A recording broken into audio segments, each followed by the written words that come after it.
उनकी टीम का कमाल है।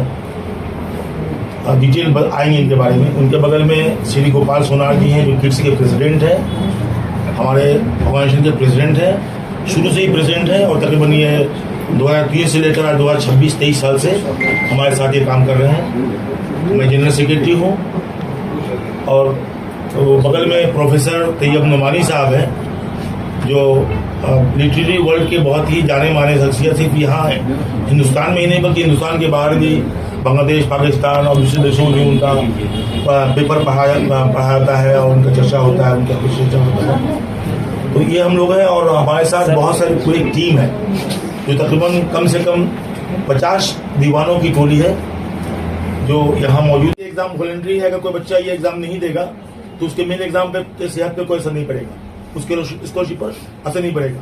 प्रैक्टिकल बात यह है कि आज के ज़माने में, सोशल मीडिया के ज़माने में, जो खासतौर से इंस्टाग्राम और फेसबुक का जो ज़माना है, तो 95% से ज़्यादा बच्चे मोबाइल यूज़र हैं और जो नहीं है, हमने बताया आपको, शायद आपको अभी ध्यान नहीं दिया होगा कि जहाँ हमने देखा कि नेट का प्रॉब्लम हो सकता है, हमने वहाँ वाईफाई का इंतजाम किया है। तो सवाल ही बताइए, आपके सवाल जवाब ये है।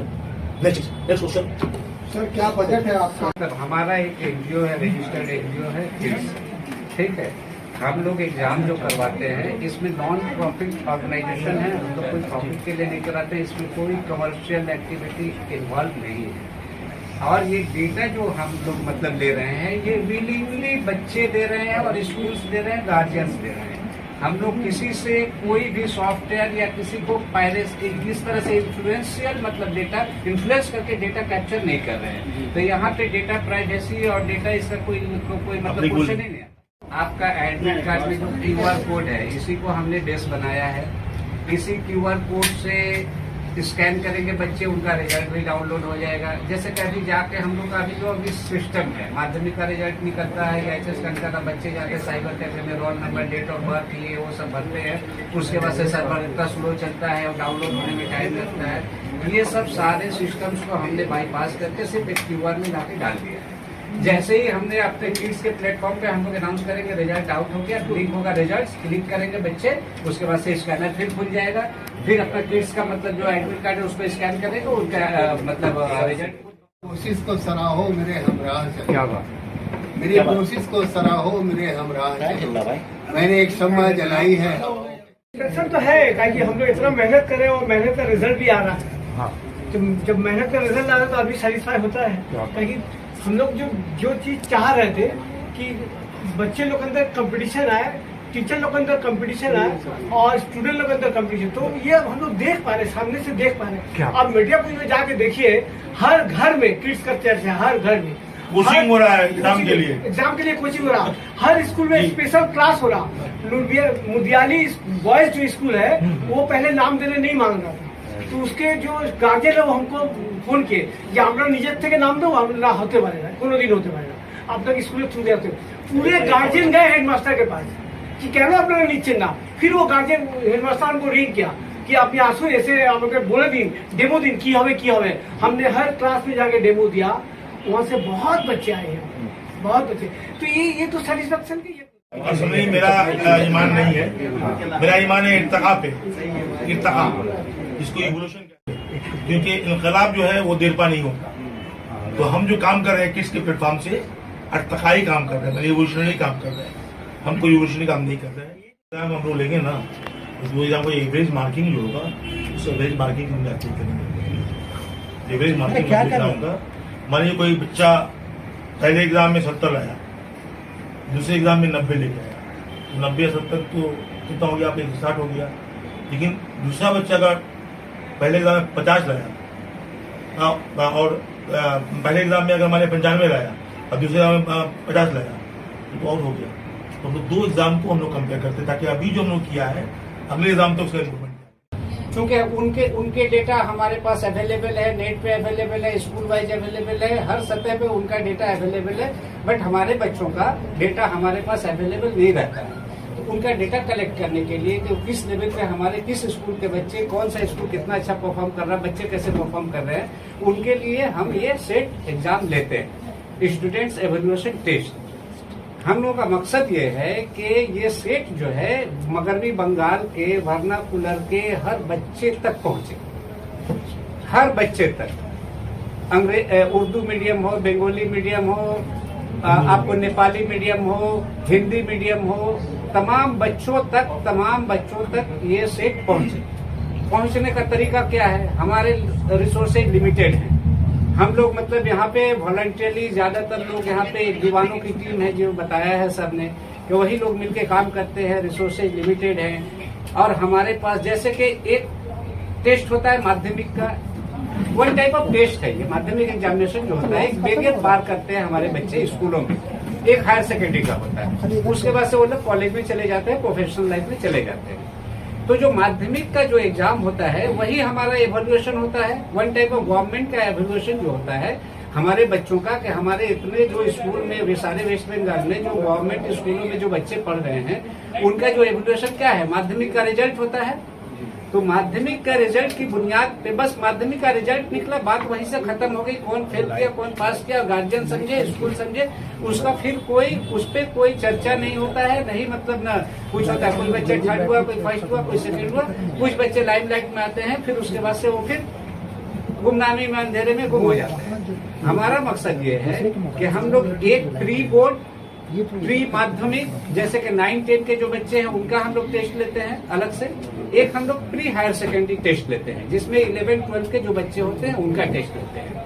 अब ये इसका टेस्ट लेने का मकसद ये है कि हम उन बच्चों की काबिलियत को एनालाइज कर सके कि वो कहाँ तक तैयारी कर पाए हैं, माध्यमिक में किस हद तक जा पाएंगे, नहीं जा पाएंगे। तो चूंकि लिमिटेड सोर्स की बुनियाद पे हम लोग limited schools, limited centres, limited ये पर ही काम कर पा रहे हैं। अभी हम लोग तकरीबन 15-20 हजार बच्चों तक पहुंच पाए हैं और तकरीबन समझ लीजिए कि 35-40 स्कूलों तक पहुंच पाए हैं, या फिर और ज्यादा है 109 स्कूल तक पहुंच पाए हैं। हमारा टारगेट ये है कि वेस्ट बंगाल के सारे स्कूलों तक हम लोग पहुंचेंगे। कैसे पहुंचेंगे भाई? हमारे पास तो कोई रिसोर्सेज नहीं है, हमारे पास गवर्नमेंट जैसा गवर्नमेंट स्कूल्स नहीं है, गवर्नमेंट में हमारे पास टीचर्स नहीं है, हमारे पास इतना इंफ्रास्ट्रक्चर नहीं है, तो हम इसको कैसे करेंगे? तो हम लोगों ने जब ये मकसद मतलब किड्स अपना जब सेट किया तो हम लोगों ने ये तहैया किया कि इसको हम लोग पहुंचेंगे। अब किस तरह से पहुंचेंगे? जैसे फेसबुक, मान लीजिए फेसबुक क्या है, सारी दुनिया तक पहुंच चुका है, हर घर तक पहुंच गया, पढ़े लिखों तक पहुंच गया, सब लोगों तक पहुंच गया है। तो टेक्नोलॉजिकली हम लोग पहुंचेंगे बच्चों तक। इसीलिए हमने जो इस बार जो एडमिट कार्ड डिजाइन किया है, इस एडमिट कार्ड की खुसूसियत ये है कि इस बार तो हम लोग ने एक्सेल सीट में एनरोलमेंट लिया स्कूलों से, अगले बार हम लोग क्या करेंगे कि ऑनलाइन एनरोलमेंट करवाएंगे। जैसा कि मान लीजिए आज के डेट में गवर्नमेंट का एक स्कीम है अन्नपूर्णा भंडार, हर घर में, हर गांव में, हर शहर में, हर जगह में जहां नेट है, नहीं है, सब कुछ है, सारे लोग कोशिश करके कहीं ना कहीं से उस फॉर्म को फिलअप करने की कोशिश कर रहे हैं। इसी तरह से जैसे ही हम लोग ऑनलाइन मतलब अपना फॉर्म रिलीज करेंगे कि जो लोग पार्टिसिपेंट्स होंगे सारे बच्चे मतलब उसको ऑनलाइन फॉर्म फिलअप करें, हमारे ये जो ऑफलाइन जितने हैं ये ऑफ हो जाएंगे और हम लोग रीच भी कर पाएंगे। मान लीजिए कोई दार्जिलिंग से किसी स्कूल से कोई बच्चा अगर फॉर्म फिलअप करना चाहे, उस वहां पे हम लोग सेंटर की अपने जो काम है, अपना जो काम है, देखिए आप ज्यादा बेहतर बता पाएंगे, जो लोग हमसे बहुत सालों से जुड़े हुए हैं जानते हैं कि हम लोग मैंने हम बोलते नहीं, हम करते हैं। हम साल में 2 प्रश्न करते हैं, काम रोजाना करते हैं। तो यही बात हम उनको, या उन तक खबर है, IB SB जो है ना, उन तक खबर है, नहीं उनको खबर नहीं है कि एक अदारा है जो इतना बड़ा पैमाने पर एक इंडिपेंडेंट बोर्ड चला रहा है। स्कूल एक ऐसा इतना बड़ा, हम मदरसा बोर्ड को आप देख लीजिएगा, वेस्ट बंगाल मदरसा बोर्ड पे तो उसमें 7,000 स्टूडेंट एग्जाम देते हैं, हम 10,000 स्टूडेंट एग्जाम दे रहे हैं। तो हम उन पर मौजूद नहीं करें, लेकिन हमें पूरी उम्मीद है इस सरकार से, हम पूरी उम्मीद है कि हमारे बातों को, हमारे जज्बात को, हमारे काम को समझेंगे और हमें जो मदद चाहिए, जो वो कर सकते हैं, वो मदद हमें मिलेगी। तो ज़्यादा नहीं, 2-3 सालों में जैसे लोग इंग्लिश मीडियम में अपने बच्चों को एडमिट करने के लिए पागल रहते हैं ना, तो हम कुछ मॉडल स्कूल ऐसा बना दें जहाँ लोग अब अंग्रेजी मीडियम में नहीं भागेंगे। अब देखिए कि हम मिडिल क्लास के लोग अंग्रेजी मीडियम में एडमिशन तो कराते हैं, लेकिन उनका नाम साल में एक बार कटता है फीस नहीं देने की वजह से, है ना। क्योंकि अगर हम सरकारी स्कूल में अपने टीचरों को मोटिवेट कर सके, और जो टीचर लामार्ट के टीचर 40,000 के तनख्वाह में दे रहे हैं, सेंट जेवियर्स के टीचर उनकी तनख्वाह ज्यादा नहीं है, 40,000 50,000 की तनख्वाह है। हमारे टीचर जो उनका 1,00,000 1.5 लाख तनख्वाह है, अगर उनको हम मोटिवेट कर सके, उनके माँ बाप को मोटिवेट कर सके, आप जाइए औलाद हुसैन स्कूल, वो उसमें नॉन एडेड है, गवर्नमेंट नहीं देती पैसा, वहाँ के टीचर्स को कमेटी पैसा देती है, दिल खुश हो जाएगा आपका स्कूल देखकर। अब हाँ, ये अच्छा सवाल है। हम लोग क्या करते हैं, ये आज नया नहीं है, ये हम 3-4 फ्लैट जो है भाड़े में लेते हैं, 3 महीने के भाड़े में। 11 महीने का होता है ना, तो हम लोग 3 महीने के भाड़े में लेते हैं और 3 महीने को वहीं पर हम लोग उनको रखते हैं, वहीं खाने पीने रहने का नाम करते हैं। एक अभी हाल में ही यहाँ कलीम ग्रुप का बगल में एक मदरसा बना है, तो बात चल रही है कि अगर वो बहुत नया है तो वो नई बिल्डिंग है, मदरसा शुरू नहीं हुआ है, तो शुरू होने से पहले अगर हम लोग को इस्तेमाल कर सके इस काम के लिए। और लड़कियों के लिए हमने उसको डे स्कॉलर किया, उसको हम रिजर्वेशन नहीं करेंगे। मान लीजिए कि पूर्णिया की कोई लड़की टॉप 30 में होती है, तो उस लड़की को हम पूर्णिया में ही रखेंगे और पूर्णिया में ही एक्सपर्ट टीचर देंगे, पूर्णिया में ही सुबह 8 बजे से रात 8 बजे तक खाना देंगे, उसको डे और स्कॉलर रखेंगे, उसको रात में नहीं रखेंगे।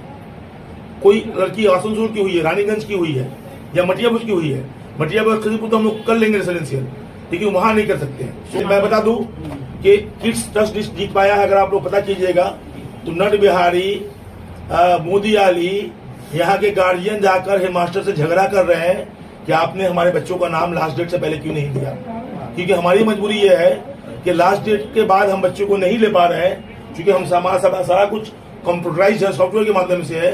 अब वो झगड़ा हो रहा है टीचरों से, इन्होंने बताया, ये वहाँ के इंचार्ज है, कि झगड़ा कर रहे हैं कि मेरे बच्चों हम ट्रस्ट जीत पाए हैं और उम्मीद है कि आने वाले साल तक हम लड़कियों के वालिदैन का भी ट्रस्ट जीत लेंगे। और ये सवाल उनको मैं शुक्रिया अदा कर दीजिए कि उन्हें हमारी खुशनसीबी है कि उन्होंने कमेंट किया और इन्होंने हमें सर सैयद के जमरे में लाकर खड़ा किया। इन्होंने हमें सर सैयद के जमरे में लाकर खड़ा किया। जब सर सैयद अहमद खान, जब वो उस जमाने में स्कूल बना रहे थे, जब मोबाइल नहीं, नेट नहीं, कुछ नहीं बना रहे थे, और जूते का हार जब पहनाया गया था, और आज लोग देख रहे हैं कि अलीगढ़ मुस्लिम यूनिवर्सिटी क्या है ये। और दूसरी बात ये है कि एक आदमी का ये मेहनत नहीं है, ये पूरी टीम की मेहनत है। ये हाँ, हमने जरूर देखा है, 1-2-4 लोगों ने देखा होगा, लेकिन ताबीर सब लोग कर रहे हैं, क्योंकि का बहुत अच्छा कोटेशन है कि रत्न आचार्य जी से ही सवाल पूछा गया था कि आपका प्लान क्या, आपका बजट क्या है, तो वो उन्होंने कहा कि मैं भाई चलना शुरू करता हूँ, अब प्लान बजट बनता रहता है, लेकिन अल्हम्दुलिल्लाह हम लोग इसी रास्ते पे हैं। लेकिन फिर भी जो आप कह रहे हैं, अब एडमिट कार्ड छापने पे, जो 10,000 बच्चों का एडमिट कार्ड छापने पर 1 लाख रुपया खर्च है, क्वेश्चन प्रिंटिंग में 3 लाख रुपया खर्च है, और ऐसे सब मिला के चलिए तो ये 12 से 15 लाख रुपया खर्च एग्जाम के कंडक्ट करने पर, स्कॉलरशिप नहीं, एग्जाम कंडक्ट करने पर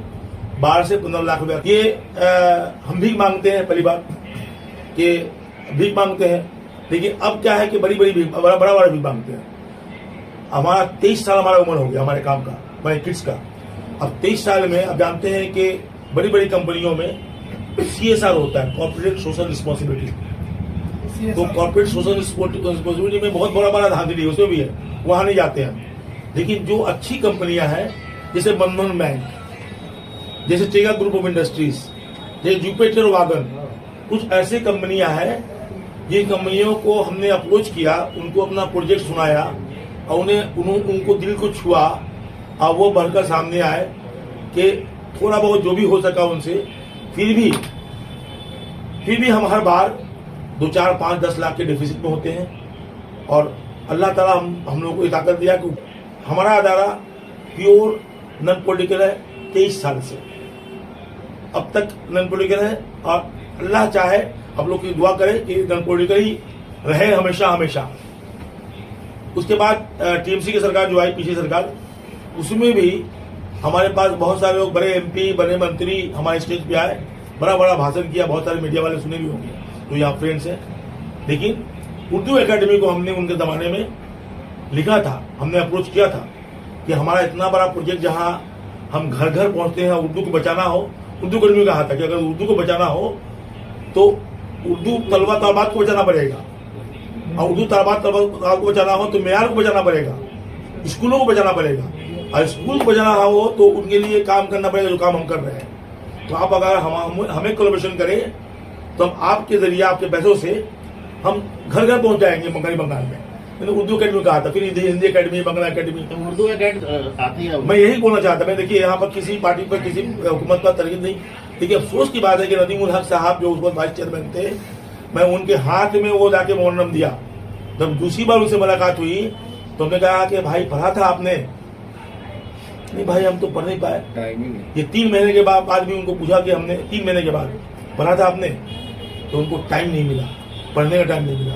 खैर ये हमारा मुकद्दर था, लेकिन ये हमारा हदीस भी है कि अच्छा काम करने वाले उसमें वो एहसान वो नहीं कर रहे हैं, एहसान कर रहे हैं हमारा तहरीक, हमारा काम, कि उनको वो हिस्सा ले रहे हैं। कोई ना कोई राम साम जूदू मूदू ABCD तो इसमें आ रहा है, तभी तो इतना बड़ा काम जो देख रहे हैं सारा कुछ ये हो रहा है। दूसरी बात, अल्लाह की मदद ऐसी भी होती है कि जो कंप्यूटर का पूरा सेक्टर है, जो सॉफ्टवेयर का सेक्टर है, हमने मामूली एक काम डिस्कस किया था एक साहब से यहाँ बैठाकर, कंप्यूटर किसी कंपनी से, तो उन्होंने कहा था कि 3 लाख टका लागबे, हमें एक सॉफ्टवेयर बनाना था इसी तरह का, मतलब छोटा मोटा 3 लाख रुपये लगेगा और 3 मास लागबे टाइम, और আপনি আমাকে 1 লাখ টাকা एडवांस করুন। आज अल्हम्दुलिल्लाह जो काम मास कर रही है, मैंने इकबाल अंसारी टीम कर रही है, इसको अगर वैल्यूएट करे तो अब तक इन्होंने, अगर इनका मार्केट वैल्यू लेते तो 50 से 60 लाख का वैल्यू इनका होता, जो इन्होंने सिंगल पाई भी नहीं दिया है, सिंगल पेनी भी नहीं दिया। और हम किस की खुशनसीबी है कि किड्स में हमें इनाम की शक्ल आज से नहीं, 2007 से हमारा रिजल्ट बना रहे हैं, 2007 से अभी कितना है 2026, कितने साल हो गए? 19 साल से ये हमारा। तो जब आप जो कहना चाह रहे हैं वली रहमानी का क्राउड फंड जो है ना, बट वली रहमानी खुद अगर वो क्राउड फंड अब लाएगा ना तो सुपर डुपर फ्लॉप होगा। उसका वजह ये है, उसका वजह है, बहुत सारा वजह है कि जो गरीब 100 रुपया दिए थे ना, उनको बोला गया था कि आपके बच्चे पढ़ेंगे, लेकिन उसने गलत नहीं बोला था, वली रहमानी ने गलत नहीं बोला था, बट प्रैक्टिकली मुमकिन ही नहीं है कि 25 करोड़ का स्कूल बनाने के बाद उसका महीने का जो 50 लाख खर्च है उसके लिए लोग चंदा देते फिरे, मुमकिन ही नहीं है।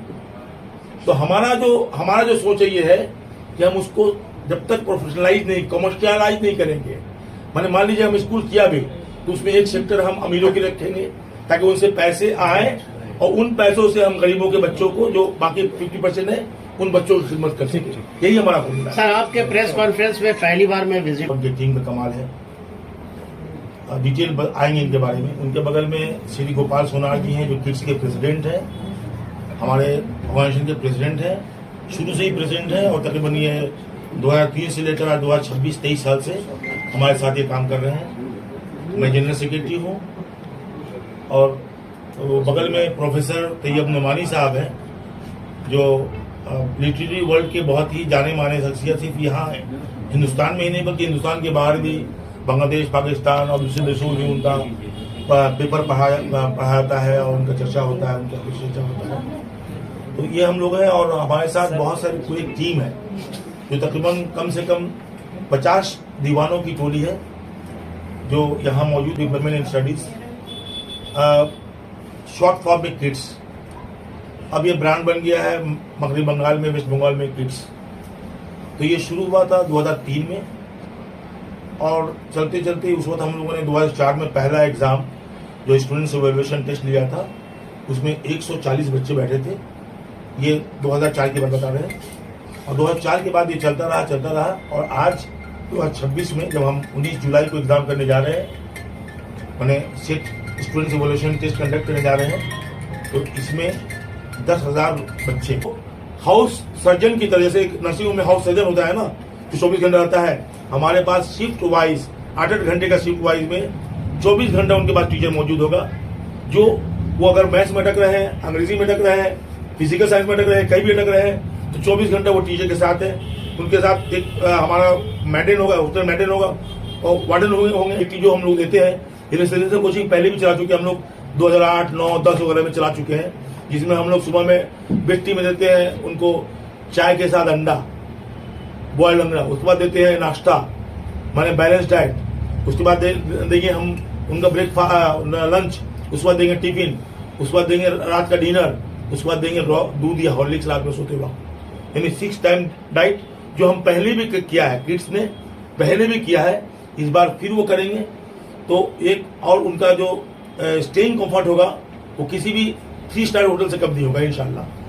तो इस तरह से हम अपने बच्चों को ऐसे में उसका रिजल्ट, ये ऐसा रिजल्ट देखा था हम लोगों ने कि जो बच्चे मान लीजिए कि फेल करने के लायक थे वो बच्चे फर्स्ट डिवीजन आए थे इसी रेसिडेंट कोचिंग से। जिनको सेंटर ऑन ट्रायल से हमने लिया था, उठाया था, वो बच्चे सब फर्स्ट डिवीजन आए थे। तो इंशाल्लाह इस बार भी जो बच्चे मैंने मान लीजिए कि 70 के लाके 70% लाएंगे तो वो 90 लेके आएंगे, जो 60 लाने वाले 80 लेके आएंगे। हमारी कोशिश कहीं नहीं है कि हम सिर्फ क्रीम को क्रीम करें, हमारी कोशिश ये है कि मान लीजिए जो 30% का बच्चा है, 30% लाने वाला, 20% लाने वाला, अगर उसको 20% भी इनहेंस कर देते हैं तो हमारी कोशिश कामयाब हो जाती है कि 40 वाला 60 हो जाता है, 50 वाला 70 हो जाता है, 30 वाला 50 हो जाता है, और ऊपर वाला तो ऊपर होगा ही। तो ये हमारी कोशिश करने सेंटर को, आपको तमाम को सेंटर लिस्ट हम मोबाइल में दे देंगे, सबको व्हाट्सएप में दे देंगे। आप लोग एक सेंटर में सब भीड़ मत लगाइएगा है। अब हमने आपका इलाका बढ़ा दिया है, आप लोग उस इलाके से बाहर कहीं नहीं रहते होंगे, सब वही इलाके में रहते होंगे। कोई तो कोई साउथ था, कोई नॉर्थ था, कोई पश्चिम में, कोई पूर्व। तो आप ना बेचने में आप लोग समझ बूझ के उसको सेलेक्ट करके अपने अपने सेंटर में चले जाएंगे, और वहां हम लोगों ने बच्चों के पीने का जो पानी इंतजाम किया है वो बिल्कुल डिस्टिल वाटर, माने जार वाला पानी, ताकि हमारे बच्चे वो कल नल का पानी पी के बीमार ना हो जाए, और वो एग्जाम कहीं किसके एग्जाम पे नहीं आ जाए, इंतजाम किया है। हमारे पास अब उस एग्जाम के दिन में तकरीबन 1000 लोग काम करेंगे, 1000 लोग इन्वॉल्व है, जिसमें इन्विजिलेटर को हम उनको एक टी अलाउंस भी दे रहे हैं, जितने इन्विजिलेटर में होंगे सबको दे रहे हैं।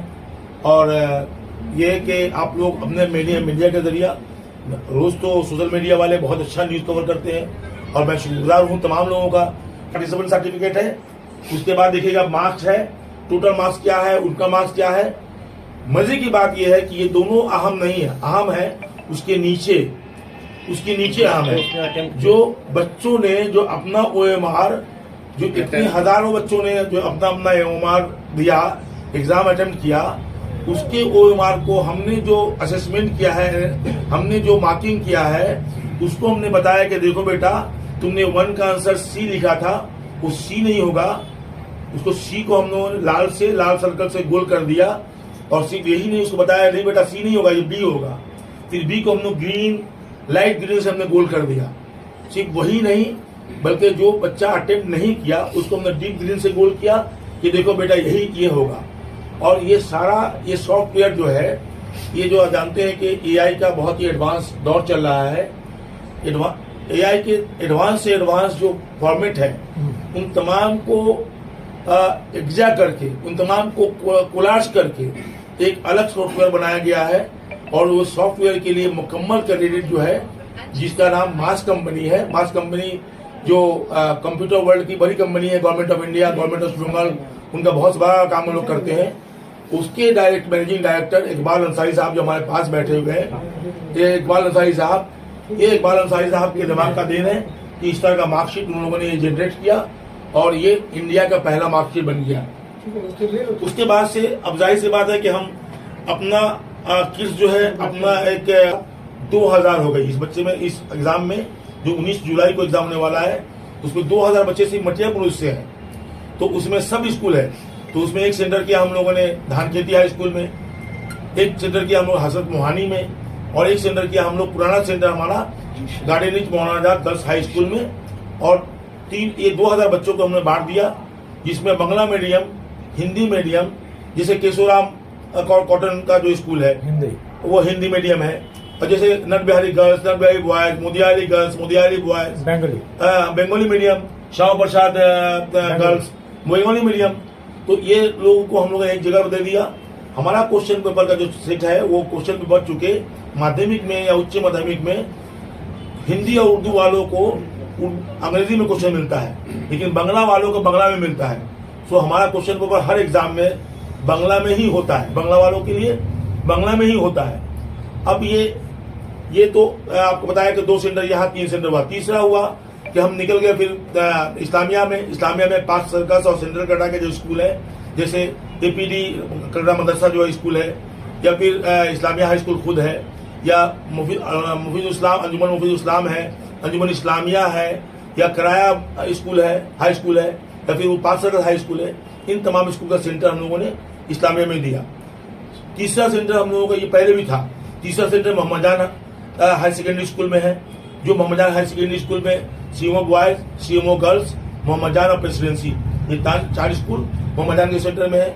चौथा ये सेंटर पहले भी था हमारा इस्लामिया स्कूल में, उसमें मोमिन हाई स्कूल में, मोमिन हाई स्कूल गर्ल्स, मोमिन हाई स्कूल बॉयज, उसके बाद राजा बाजा बैतुल माल गर्ल्स हाई स्कूल और पटवार बगान गर्ल्स हाई स्कूल, ये सारे स्कूल जो है वो मोमिन हाई स्कूल में सेंटर हुआ। हमारा एक नया सेंटर, मैं उनका शुक्र अदा करना चाहता हूँ यहाँ इस माध्यम से शुक्र अदा करना चाहता हूँ कि एक नया स्कूल हम लोगों ने तलाश किया जिसका नाम है, स्कूल बहुत पुराना है, औलाद हुसैन इस्लामिक एकेडमी, ये तोपसिया में है। और मुझे नहीं मालूम था कि ये औलाद हुसैन इस्लामिक एकेडमी इतना मुनज़्ज़म ऑर्गेनाइज्ड और इतना अच्छा स्कूल, वहाँ की प्रिंसिपल नीलम गजाला मैम है, नीलम गजाला मैम उनकी प्रिंसिपल है, और नीलम गजाला मैम जो है बहुत ऑर्गेनाइज्ड है। तो वहाँ से एक बार के जाने में 330 बच्चे एक स्कूल से आए। फिर वहाँ का जो कोऑर्डिनेटर, हम लोगों ने क्या किया है, हर सेंटर का अलग कोऑर्डिनेटर मुकर्रर किया है। तो वहाँ का कोऑर्डिनेटर हम लोगों ने मोनू मोमिनियर बगल में है, जगबंधु बगल में है, उनको शामिल कर लिया हम लोगों ने। एक नया सेंटर ये हुआ। फिर बेलगसिया में हमारा सेंटर नहीं था, बेलगसिया में हम गए, बेलगसिया उर्दू हाई स्कूल, बेलगसिया मुस्लिम हाई स्कूल, दोनों को हमने शामिल किया वहाँ पर। वहाँ सेंटर बेलगसिया में हुआ। आलम बाजार में हमने सेंटर नया किया, आलम बाजार में आलम बाजार हाई स्कूल, काशीपुर अमन हाई स्कूल, और वह एक श्री कृष्णा रामकृष्णा विद्यापीठ एक स्कूल है बंगला मीडियम का, वो स्कूल हमने आलम बाजार में सेंटर में दिया। फिर कमहट्टी में हमारा सेंटर पहले था, कमहट्टी में सारे स्कूल है, वहाँ सलीमिया हाई स्कूल है, कमहट्टी हाई स्कूल है, यूनियन कॉलेजिएट स्कूल तो पहले से ही है, वहाँ है। और उसके बाद टीटागढ़ अंजुमन गरीबुल मुस्लिमीन है, और टीटागढ़ फ्री इंडिया स्कूल है। इन तमाम का सेंटर ये हमारा कमहट्टी यूनियन कॉलेजिएट स्कूल में पड़ा, वहाँ हमने दिया। फिर हम नया सेंटर किया काकीनारा में, जहाँ काकीनारा एक बहुत बड़ा इलाका है, जहाँ जूट मिल के मजदूर रहते हैं, उनके बच्चे पढ़ते हैं। सो अनीसुर रहमान साहब को लेकर हमने वहाँ एक सेंटर शुरू किया, जिसमें Kakinara Urdu girls high school, हिमायतुल गुरबा स्कूल वगैरह जो है वहाँ का सेंटर वहाँ पड़ा। उसके बाद हौरा स्कूल में, हौरा में हमारे 11 स्कूल वहाँ पार्टिसिपेट किए, जिसमें हौरा मुस्लिम हाई स्कूल, हौरा हाट हाई स्कूल, और खुद हौरा हाई स्कूल जो है वो तैयार किया। वहाँ तक मैंने 800 बच्चे एग्जाम में बैठ रहे हैं। उसके बाद हम लोग रिश्रा में हुगली के लिए रिश्रा अंजुमन हाई स्कूल में सेंटर किया, जहाँ रिश्रा, अंगस और बांसबेरिया, IM हाई मदरसा बांसबेरिया, मैंने एकदम रिश्रा से लेके बांसबेरिया तक पूरा हुगली के स्कूल वहाँ शरीक हो रहे हैं। उसके बाद हम लोग चले गए, ये हुआ। उसके बाद हम लोग चले गए आगे रानीगंज में पिछली बार एक सेंटर था हमारा, और एक सेंटर में सिर्फ 350 बच्चे बैठे थे एग्जाम में। इस बार आप तमाम लोगों के ताउन से और दुआओं से इस बार वहाँ पर 1100 बच्चे अपेयर किए हैं रानीगंज में, और हमें 3 सेंटर का 2 मजीद सेंटर एक्स्ट्रा सेंटर करना पड़ा। एक सेंटर हम लोग रानीगंज का जो पुराना सेंटर था, रानीगंज अंजुमन गर्ल्स हाई स्कूल वहाँ किया, और दूसरा सेंटर हम लोगों ने अंडाल रहमतनगर अंडाल एकेडमी में किया। तीसरा सेंटर हम लोगों ने JK नगर हाई स्कूल में किया। JK नगर वहाँ से दूर है, माने रानीगंज से और आसनसोल के बीच में JK नगर है, तो उसका कम्युनिकेशन ऐसा है कि JK नगर के बच्चे अगर रानीगंज जाएंगे या आसनसोल जाएंगे तो उनको बहुत तकलीफ होगी। सो हम लोगों ने सोचा कि नहीं, हम लोग वहीं सेंटर करते हैं ताकि बच्चों के ट्रैवलिंग में प्रॉब्लम हो जाए, वहाँ हमने किया। फिर आसनसोल में हमने रहमानिया स्कूल में सेंटर किया, वहाँ हमारे इम्तियाज साहब जो पूरा आसनसोल जोन के चीफ कोऑर्डिनेटर हैं, उनकी बातें थी, वहाँ किया। रहमानिया हाई स्कूल में सेंटर किया, वहाँ के सारे स्कूल जितने स्कूल है सब शामिल हो रहे हैं। उसके बाद हम लोग पुरुलिया में, जो पिछली बार सिर्फ 42 स्टूडेंट बैठे थे, सिर्फ 42 पुरुलिया में हम लोग सेंटर शुरू किया था ये दिसंबर में 2025 को, तो 42 स्टूडेंट बैठे थे। आपको जान के हैरत होगी कि इस बार पुरुलिया में तकरीबन 11 स्कूल, जिसमें 2 उर्दू स्कूल, एक हाई मदरसा और बाकी सब 7 बांग्ला मीडियम और हिंदी मीडियम के स्कूल, जो पुरुलिया जिला स्कूल है, पुरुलिया का डिस्ट्रिक्ट स्कूल है, और जितने बड़े अच्छे स्कूल हैं सब उसमें शामिल हो रहे हैं। और तकरीबन 712 बच्चे पुरुलिया में बैठ रहे हैं। वहाँ हम 2 सेंटर किया इस बार। टोटल हमने जो बताया तो 21 सेंटर का हमने बताया। हमारा सिस्टम ये है कि हम सेंटर कोऑर्डिनेटर मुकर्रर करते हैं, और सेंटर कोऑर्डिनेटर पूरे एग्जाम को कंडक्ट करता है, और सेंटर कोऑर्डिनेटर फिर इन्विजिलेटर मुकर्रर करता है। हर स्कूल में इन्विजिलेटर की ट्रेनिंग होती है, फिर वो एग्जाम लिखते हैं। ट्रेनिंग किस बात की, आप ये पूछेंगे किस बात की? ट्रेनिंग इस बात की कि हमारा इस बार का एग्जाम फिर से हिंदुस्तान में यूनिक होने जा रहा है कि हम इस एग्जाम में ऑनलाइन यानी CBT जिसको बोलते हैं, कंप्यूटर बेस्ड एग्जाम का, मैंने 27-28 का जितना एग्जाम होगा वो सारा का सारा एग्जाम टोटल हम लोग ऑनलाइन ही करेंगे। हम लोग अगर कामयाब हो गए तो ऑनलाइन ही करेंगे। इसमें बहुत लोगों का बहुत सवाल स्कूलों से है, बच्चों का है। अब जाहिर सी बात बच्चे मोबाइल में एग्जाम देंगे, ये तो सब बहुत लोगों के नया है। कुछ जगहों में ये सवाल आया कि नेट नहीं है, हमने वहाँ वाईफाई का फैसिलिटी देने की कोशिश किया ताकि बच्चों को नेट का प्रॉब्लम हो। जितने तरह के प्रॉब्लम्स हैं हमने उसको एड्रेस करने की कोशिश किया और देखते हैं कहाँ पे कामयाब है।